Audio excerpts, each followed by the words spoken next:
Donc nous voici arrivés au dernier des trois groupes. Donc là, en fait, il s'agit d'une seule méthode qui peut aussi bien ajouter un élément n'importe où dans le tableau que remplacer une valeur par une autre, que supprimer n'importe quelle valeur dans le tableau. Donc c'est un peu la méthode reine pour la manipulation des données. Donc Splice, vous verrez, on aura l'occasion de s'en servir. Donc, on va reprendre notre petit tableau habituel et puis on va nettoyer. Voilà. Donc, comme je le disais, alors peut-être qu'il va falloir regarder un petit peu comment fonctionne Splice. Alors Splice, c'est une méthode, alors comme les autres méthodes, c'est-à-dire qu'on a un tableau sur lequel on applique la méthode Splice. La méthode Splice prend 3 arguments. Donc le premier, c'est l'index. C'est-à-dire que vous donnez la position de l'index à partir de laquelle vous voulez intervenir, quoi que vous fassiez. Ensuite, c'est l'action. C'est-à-dire que il va falloir lui dire quelle action vous souhaitez faire. C'est-à-dire ajouter, modifier un élément ou le supprimer. Et ensuite, dans deux de ces cas, quand on veut remplacer et ajouter, évidemment, il faut communiquer la valeur. Qu'on souhaite ajouter ou qu'on souhaite modifier. Dans le cas de la suppression, on n'a pas besoin de spécifier la valeur, on s'en fout, puisqu'on a l'index et on a l'action. Donc on lui dit, cet index, tu me le supprimes. Donc on n'aura pas la troisième valeur. Donc on va voir un peu. Tout ça, je vais le mettre en commentaire, parce qu'on va le garder. Voilà. Ça, c'est vraiment la syntaxe. Je ne sais pas si sur MDN, il y a quelque chose de particulier sur Splice, mais ça ne m'étonnerait pas. Donc on va aller regarder. Arrêt prototype Splice. Voilà. Alors quand vous voyez arrêt prototype, vous affolez pas. Tout va bien. Donc il y a bien une page sur Splice. Voilà. Et donc il doit y avoir la syntaxe. Alors, vous voyez, début, nombre à supprimer, etc. Oui, parce que on peut supprimer plusieurs éléments. Mais ça, je vous laisse approfondir. Moi, je vous donne l'essentiel pour entrer en action. À vous après d'expérimenter, d'apprendre aussi en faisant, et donc d'aller, de ne pas cesser de faire des allers-retours avec la doc pour approfondir. Moi, après, de toute façon, ça, c'est les bases. Il y aura des ateliers pour mettre en pratique tout ça et pour rencontrer des vrais problèmes qu'on rencontre dans le métier, pour résoudre des vraies situations. Voilà. Donc là, vous avez déjà pas mal de choses. Donc on va voir ça rapidement avec moi. C'est-à-dire qu'on va reprendre le tableau de tout à l'heure, notre fameux AR Colors. Et puis on va dire qu'on va ajouter un élément. Donc on va dire var new color. Voilà.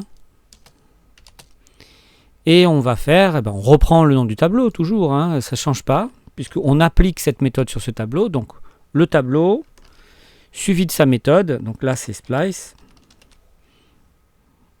Voilà. Et donc dans Splice par exemple, on va vouloir ajouter, après rouge on va mettre brique, par exemple. Et donc rouge c'est la position 0, on est d'accord. Ensuite 1 c'est vert, et 2 c'est bleu. Donc 1 il est là. Donc en fait je voudrais mettre ma nouvelle couleur entre ces deux éléments, entre rouge et vert. Donc je mets sur 1.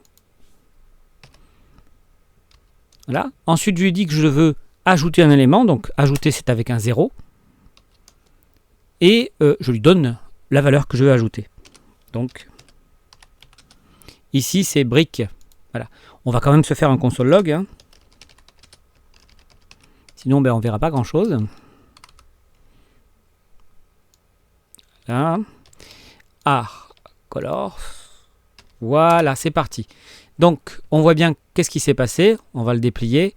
Juste après le rouge, vous vous souvenez, c'est l'index 0. J'ai spécifié, on le voit ici, j'ai spécifié l'index 1. Il est là. Donc, tout à l'heure, on avait vert à cet endroit-là. Maintenant, on a inséré. On a glissé.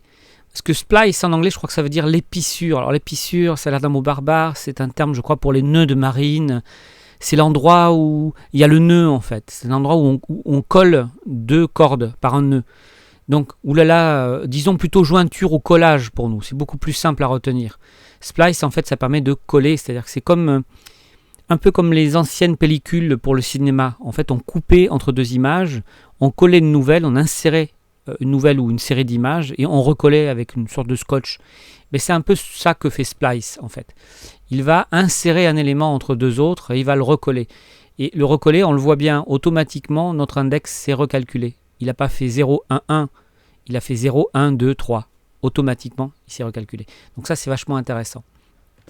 Donc comme je disais tout à l'heure, Splice, il sert aussi à remplacer une valeur. Alors, par exemple, maintenant, cette même valeur, vous allez voir, on va reprendre le même code.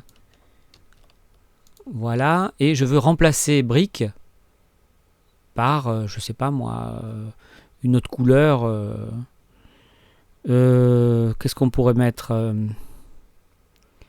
tiens, on va remplacer le vert par la terre. Tiens, voilà. Donc, je fais AR, je reprends le nom de mon tableau. Alors ce coup-ci, peut-être qu'on va changer... Non, on ne change rien. Le nom du tableau, le nom de la méthode. On veut modifier quel élément? Alors, le vert, on a dit. Hein. Donc le vert, c'est 0, 1, 2. Donc ici, on met 2. Alors là, ce coup-ci, on met pas 0, mais on met 1. Et on glisse une valeur, c'est-à-dire on va mettre terre. Voilà. Donc on veut remplacer le couleur verte, hein, c'est bien 2. On lui dit remplace avec le 1, parce que le 0, ça veut dire ajoute. Là, c'est remplace par la valeur terre. Voilà. Et donc on va regarder notre petit tableau. Et donc en effet, le vert maintenant est devenu la terre. Hein, couleur terre. Voilà. Donc on voit bien que Splice permet d'ajouter une valeur avec l'index, l'action, donc ajouter ces 0. Ou si vous préférez 0, c'est-à-dire on ne touche pas, on ajoute. 1, on modifie.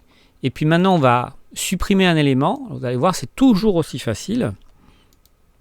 C'est-à-dire que, à nouveau, alors là, on va plutôt changer le nom de la variable parce que c'est plus rigolo, mais on va mettre del.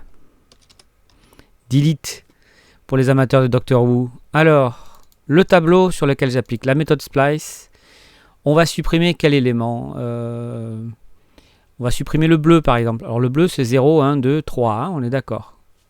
Alors vous allez me dire c'est le dernier, c'est pas marrant. Alors supprimons le brick. Alors le brick c'est 1. Ce coup-ci je lui dis de supprimer, donc je laisse 1. Par contre j'enlève la valeur ici, puisque pour supprimer on n'a pas besoin d'une deuxième valeur.